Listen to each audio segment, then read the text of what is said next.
Welcome to another edition of XFeed. I wanted to make a point off of this, so I tried to find out the most ridiculous things I could with just basically things around the house. So we got an UV glove, we got a couple of pens, uh, attached to the hat here. We got the hat, we got the glasses, we got the dress shirt. None of it matches. And the point that I'm wanting to kind of raise within this is think about how many things that we've bought within the Web3 space that we're like, oh, this is an accessory of some sort. This will be kind of cool to wear into a video game. And how much money do we end up spending on it just to look a certain way within a video game? Now, it might say, hey, this looks cool. Maybe you don't end up actually even playing this video game. You're buying the idea of a video game down the line. But now we're at a point where we're starting to see some of the games and you can make your own inference on whether you actually like the game or hate the game. And then Bitcoin's ripping and you're like, oh my goodness, why did I buy all this garbage? Instead, I could have just bought Bitcoin. And then you're like, hold on, wait a second. We got all these narratives of we were supposed to say that all coins are moving and then what's going on? Welcome to another edition of XFeed. My name is The Shiller. And today we got a ton of news stories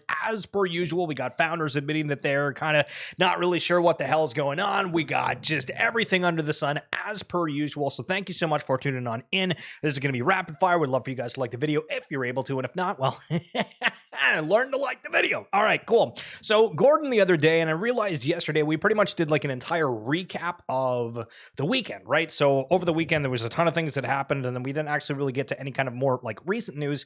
And so this came across the timeline where he said, and this is again the founder of BYC. Had a few successful people who do this shiza for a living explained to me recently that basically zero meme coins actually take off organically. It's all cabals, basically meaning that it's all like insider pumps, at least in the early stages. Exceptions are when there was a new meta like the AI meta, etc. I figured most of you knew this already or suspected it, but I didn't. And then all the comments are like, no, that's not true. And then he's like, well, recently it's true, maybe not back in the day. And then again, just all these narratives and things. I think it's hilarious because we sit there, we consume all this content all day, or maybe I'm the only one that sits on Twitter and sees all this kind of stuff, but then you guys are here and then we look over it. But I just thought this was kind of like a funny POV.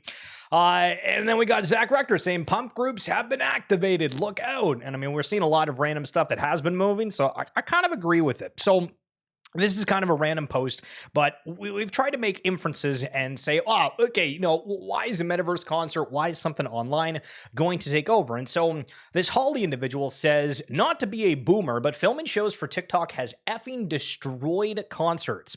Halsey's release show tickets were sold out only to huge fans via a request system, and still the crowd was so dead and glued to phones, she stopped mid-set to ask if everyone was bored and wanted to go home. Well, I mean, if these artists are like, oh, this is all dumb, why the hell don't we just do all this online if we don't enjoy those in-person concerts? Well, I mean, again, obviously they make a ton of money about that, and they're not going to, cannibalize their business strategy in that point. But the fact that everybody wanting to view things from their online, from the comfort of their home, all that other kind of crazy stuff, I just feel like it's going to continue to get more and more. People just want to live this digital life. I mean, they're in person and they're wanting to live through technology, right? So keep that in mind. Now, I just see a comment come through and I apologize. I don't know why.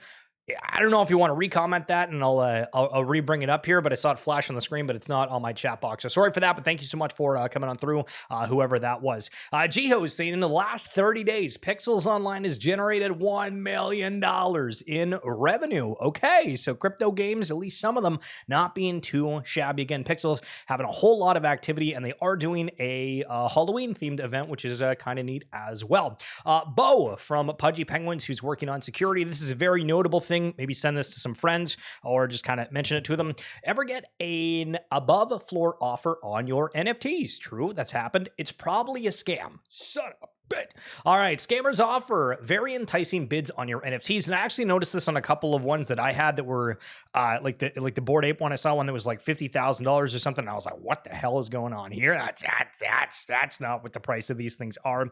But so what they do is they offer the USDC, but they revoke the permission on the wallet, and the OpenSea offer looks legit, but it won't actually go through. And when you go to their profile, it will say that their Telegram is X name. So you're like, oh my God, somebody wants to buy my NFT. Oh my God, they want to overpay for it. Let me reach out to them. And then it's actually a scam. It's a social engineering aspect. So just keep that in mind and try to absolutely steer clear on that front.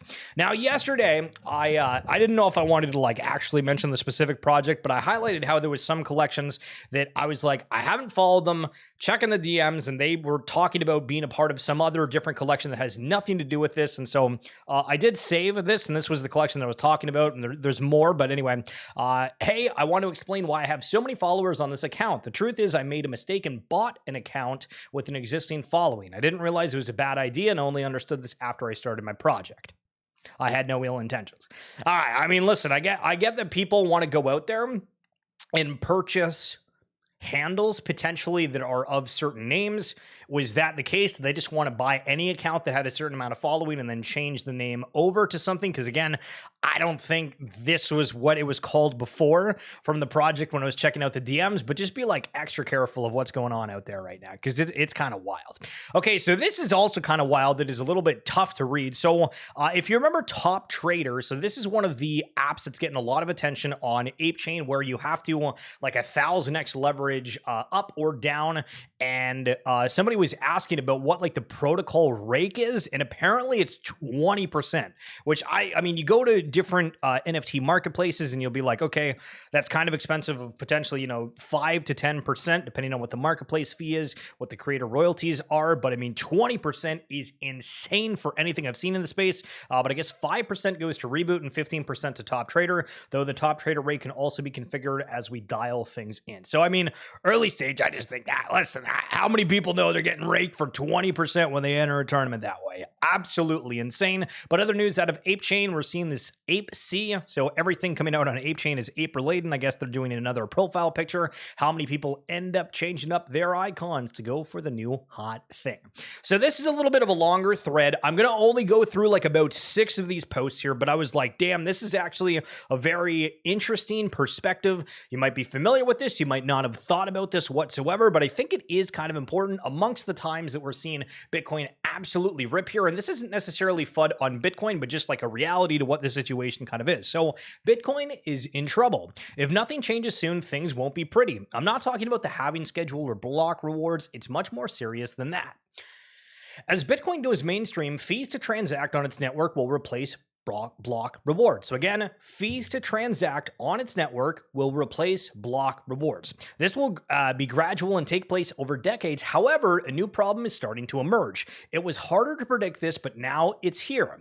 The first incentive is to buy and hold Bitcoin. Nothing new so far. However, we now have a bigger incentive. It has to do with you not using the real Bitcoin. Let's look at the facts next and follow do 09 BTC before we continue. Every time Bitcoin is wrapped into Wrap Bitcoin, Coinbase Bitcoin, Tether Bitcoin, Kraken Bitcoin, or Solve Bitcoin, I'm assuming that's what all those hyphen Bitcoin BTC is. That means native BTC sits in a wallet on its network doing nothing, and it's not moving, so it equals no fees. That value is moved to Ethereum or other networks instead. This is just the tip of the iceberg. As DeFi grows, more and more Bitcoin will sit and do nothing on its native chain as that value is exported out via wrapped tokens. BitGo has Wrap Bitcoin. Coinbase has Coinbase Bitcoin. Kraken has Kraken Bitcoin. And Threshold has Threshold Bitcoin, which I thought was Tether a second ago. Do you think this stops here? What about 10 years? But there's more. This year, Bitcoin got 11 ETFs approved. Together, they bought over $20 billion worth of Bitcoin so far. Where is all that Bitcoin sitting? In a wallet with some custodians doing nothing. Plus, the ETFs on NASDAQ are selling and buying ETF tokens, not native Bitcoin coins. Again, the value of Bitcoin is exported and abstracted away from its native chain. Do you start to see the problem that's emerging? Who will pay for Bitcoin's network security if all the value is exported out?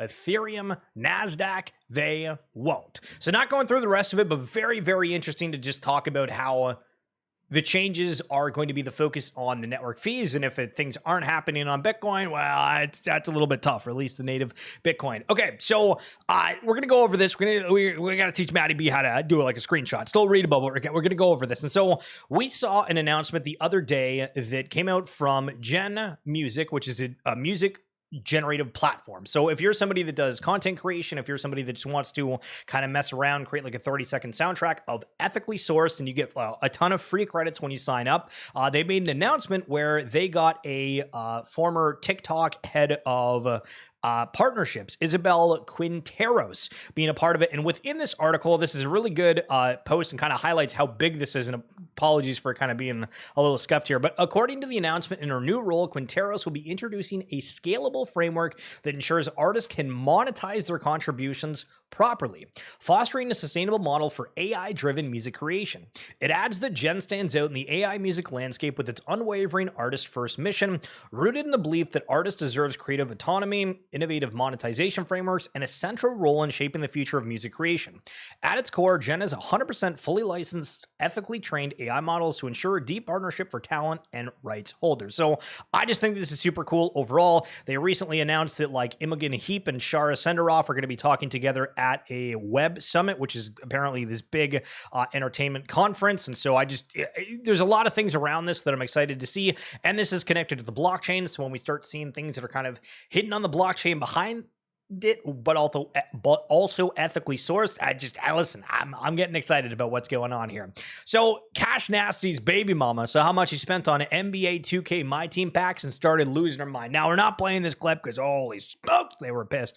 But just to highlight, people spend an egregious amount on video games, and I think, listen, when we get some of these Web3 games that hit a little bit, it's going to be good. Now, on the topic of games, the Game Awards, the past couple of years, what have we got for games of the year? So in 2023, Baldur's Gate 3, 22, Elden Ring, 21, It Takes Two, and in 2020, The Last of Us Part 2. You can read the rest of them. But are any Web3 games out right now even in the consideration for Game of the Year? Are they even sniffing that? That's not the case. We're supposed to have all this tech hidden. I think it's going to happen potentially over time, but think of the competition that's out there, and also think of the amount of sales that some of these top games of the year have. If there's some kind of breakthrough, if there's anything that starts sniffing that, I am feeling good. All right, Suzanne is a phenomenal follow. Really want to highlight that. If you want to check her out, it's at NF_Suzanne.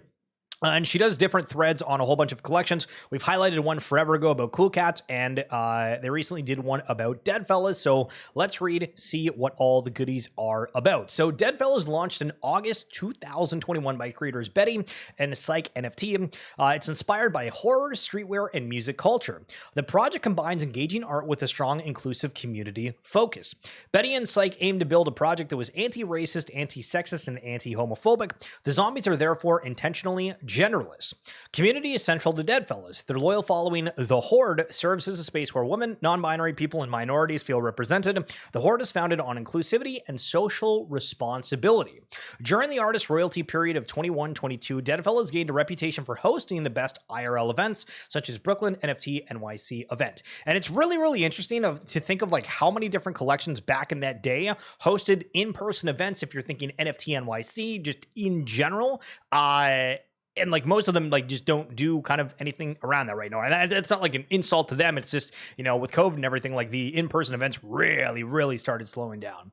Several celebrities started to endorse Deadfellas, from Reese Witherspoon, Steve Aoki, Gary Vee, Lionel Richie, Bill Murray, and Alex Ohanian were early adopters and active promoters. Fun fact, Odell Beckham Jr. of the NFL sparked an entire subculture when he and his close friends and family all purchased Deadfellas with purple fur traits, which, again, there's actually like a tweet back in 2021 of Odell Beckham highlighting it. And if you remember, there was a ton of athletes at the time that were buying Bored Apes, that were buying NFTs. A lot of players within the NBA were also buying NBA Top Shot moments, offering, hey, if you buy our moments, if you send me this, I'll send you like signed merchandise, because the moments were actually worth more than like signed merchandise. It was kind of crazy. So Betty, affectionately known as the Hord Mother of the community, chose to remain anonymous until mid-2022. She revealed her identity to facilitate in-person connections with the community and to advocate for diversity and inclusivity within the male-dominated Web3 world. And it was kind of weird to think, like back a few years ago, how much the anonymous founder was like common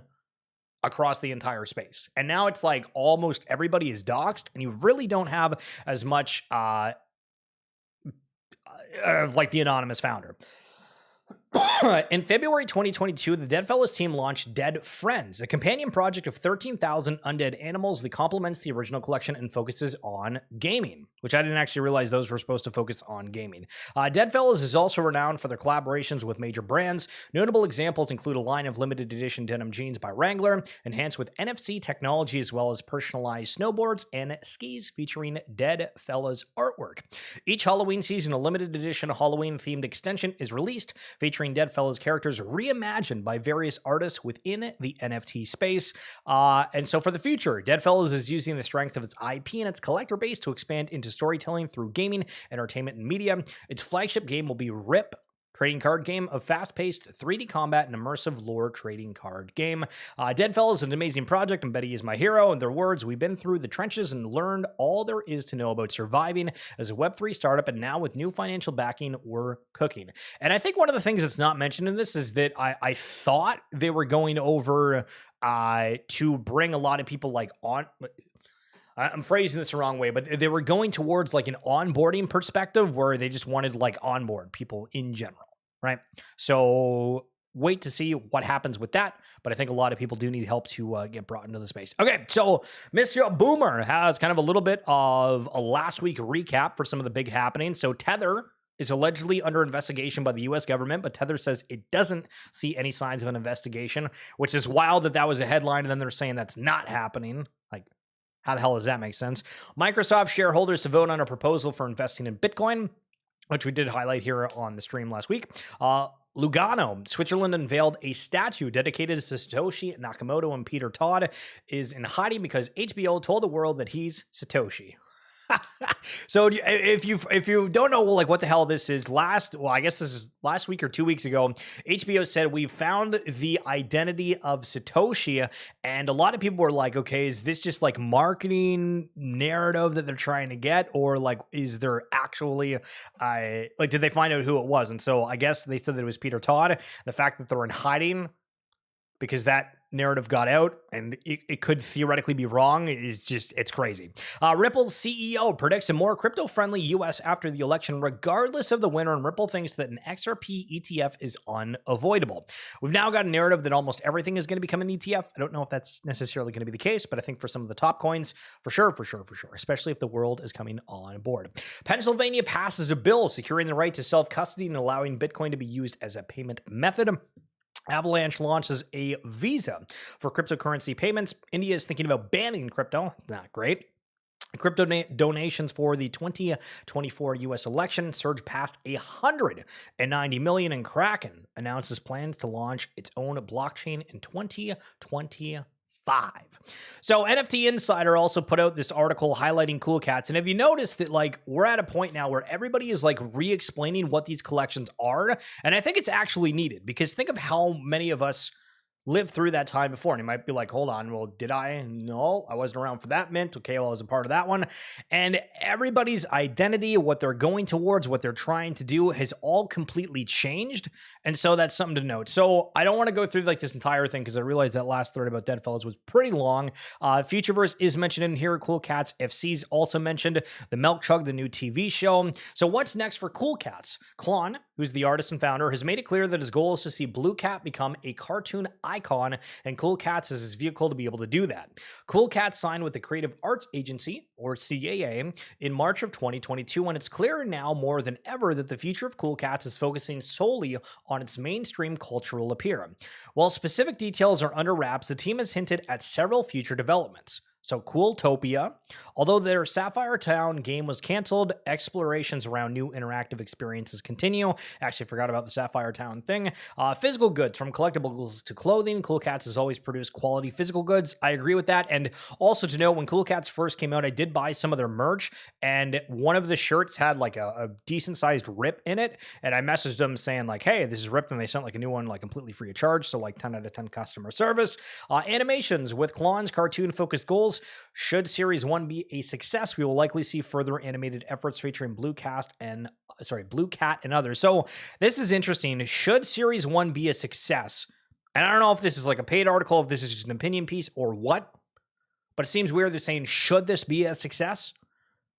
Right? Especially when the episodes are like 2 minutes. So they're very, very short. I mean, so what's the metrics on success on that? Especially if they're only going through like the likes of YouTube, because I mean, they post the links to YouTube, and then it's like, what's the definition of like success on that front? Which makes me think, let me actually go and check and see where we're at in that front. So Cool Cats.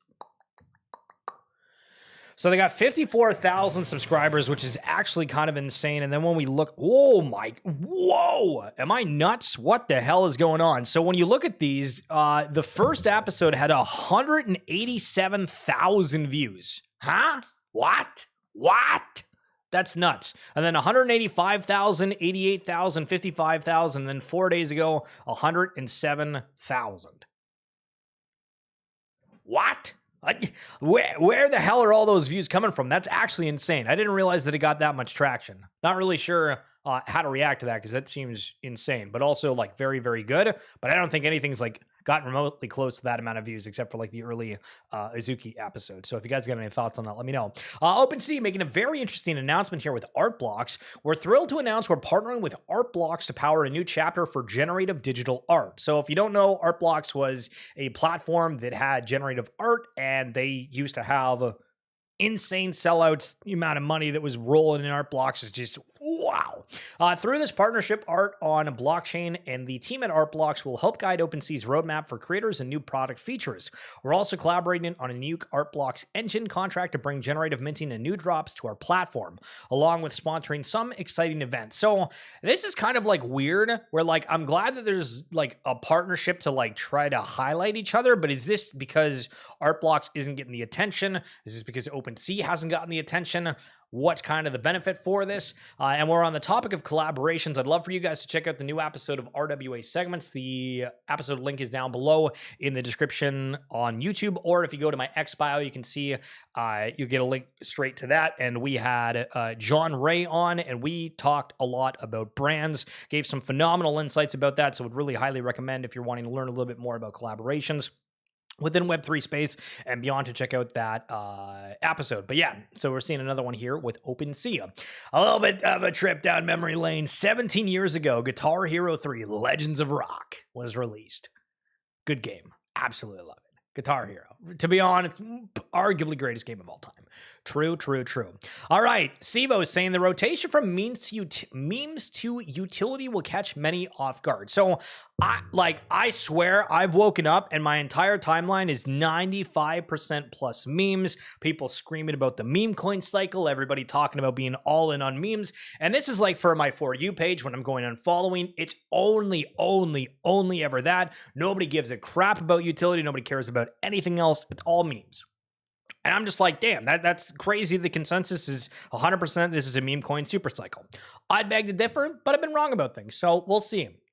All right, guys, what's going on with ApeChain? We got like massive bones to pick. I know that I've fudded it a little bit, but it's just like, it's so painfully egregious how much of like just bad sentiment, stolen IP, just all of it feels awful. So there's this Satoshi Go thing, which is, I guess, like a playoff Pokemon Go.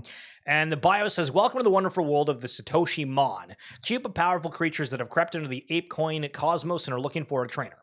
So if you played Pokemon, you know that this is basically like the Scyther Pokemon. Like, exactly, right? And then you look at this thing and like the Voltor. It's literally just like a knockoff of all the Pokemon characters, but they've like changed the art a little bit. On top of like the stolen Jimmy IP art from Yuga, which I mean, Yuga's probably not saying anything about that, because what are they going to do? Wreck everybody's bags that ended up buying those? I mean, do they buy the collection? And probably not. There's so many things I'm just not a fan of. Now, keep it on that topic. TMA also highlighting more stolen art on ApeChain. Yesterday, I posted a collection that turned out to be stolen. Lost my money as it got delisted. Lesson learned. This is another one that is trending on Magic Eden right now. This is also stolen art, and the original collection is on ETH, and it's called Journey to the Metaverse. Please spread the word. Also, if the Magic Eden team sees this, might be time to delist. So, again, I've kind of stayed clear of ApeChain. Listen, love Bored Apes, all that kind of stuff, but like there's just some we're not going down that path of some of the stuff that's getting launched here early on. All right, Miles highlighting a phenomenal post, which the Coinbase app ranking gets brought up all the time. So Bitcoin in March was 71,000 and Coinbase App Store ranking was 20th overall. And Bitcoin is now at 71K. Well, I think it's like 72K now, but Coinbase App Store ranking 482nd. That's way back compared to before. So price is the exact same, but retail isn't back at all. It's scary how much higher we're going. Again, a little bit of speculation on that front, but also kind of crazy when you look at these two numbers. And also the sentiment of everybody being in crypto, screaming moon, moon, moon, moon, moon. And now everybody's all over the place. We got a ton of people within memes. And this is the question, right? If Bitcoin goes on a huge run, do memes take a dip? Do people that have a ton of profits within that category decide they're going to go over more to like the utility? Whatever you have, I mean, I have no idea, but just very interesting perspective. A little bit of NBA news, a little bit of Golden State Warriors. If you're a fan out there, Coinbase to sponsor the Golden State Warriors. Warriors CCO Mike Kitt said the partnership aimed to build fandom using blockchain technology. We've seen some teams try to do something within crypto. A lot of times hasn't really worked. NBA Top Shot, so rare. Those are the kind of the exceptions. But again, that's league wide. Will be interesting to see ones that are kind of like one-offs, where if Coinbase has a very specific partnership with Golden State Warriors, can they get crypto as a fan, right? Like, I mean, I want you to think, if you're a sports team right now, how do you get more fans other than attracting people that are local or just putting out a good product? Can you offer anything else, attract a different audience that might be interested in it? There's, a little bit more food for thought. Watch Guru having another announcement here, letting you know that Hong Kong says they will issue more crypto exchange licenses by the end of 2024. Does that mean more people buying crypto? Absolutely. As we go into progressively more positive market, it's coming from Callios, the founder of Parallel, which I believe we are purely off instinct, and this is a few months ago. Well, I should say, wait, hold on. This was October 17th. So this is like a week ago. I thought this was a few months ago. This was like a week ago. So perfectly timed. Which I believe we are purely off instinct. I encourage you to take note of who stayed to build, those who shared new ideas, and the ones who took on seemingly insurmountable problems, the people who stood by what they believed in, and the people that were optimistic when it was hard, the people that entertained us, and the ones who kept us safe. Those are your people. Everyone else is just a tourist. And it's funny looking back to this entire year, the beginning of it to now, how many people kind of like you lost interest here and there and waiting to see things happening, and the amount of building that happened behind the scenes, but we thought maybe wasn't happening because price action wasn't there. Well, listen, things change and it changes quick. So there's a piece here saying crypto gaming may be on the cusp of fresh growth, which is a very interesting headline when we talk about it. So I want to read a couple of the lines from this. Are we really about to see a takeoff of GameFi, which has been the narrative for the past several years, and it hasn't happened? It might be slightly too early to tell, though I hosted an hour-long X Spaces the other week that ended up primarily focusing on gaming. But I gotta say, it looks far more promising this cycle when compared to the last time around. Agreed. We've previously written about off the grid, but I want to zoom out and take a look at GameFi as a whole. Right now, the sector is facing a pivotal phase of expansion. According to a report from NFzan and Slice Analytics, I caught up with Slice co-founder Tim Conrad on gaming, given the attention bump it received from not only off the grid, but announcements from huge players like Ubisoft, which are angling for exposure through their own releases, which we've highlighted Ubisoft a few times over the past few weeks. Although the recent shift in popularity hasn't come without its hurdles. So last cycle, you had the hype phase of the curve, and nobody had enough time to invest the money and time to build a really good game. I think Axie Infinity was probably well above its time, and that's probably why it drew so much attention. But it really lacked that AAA kind of gameplay and experience there. I think that the bear market was the best thing that could have ever happened in the GameFi space. It allowed these AAA games to spend that time building, and now we're seeing the fruits of those labors, and I think it's drawing a lot of attention. Now, obviously, that's specific to like off the grid, but we're having other games that are being touted as, hey, these are AAA games, they're coming. There's a ton of capital being put behind it. I mean, even for other side, we got that coming. We got the Readyverse and Open happening.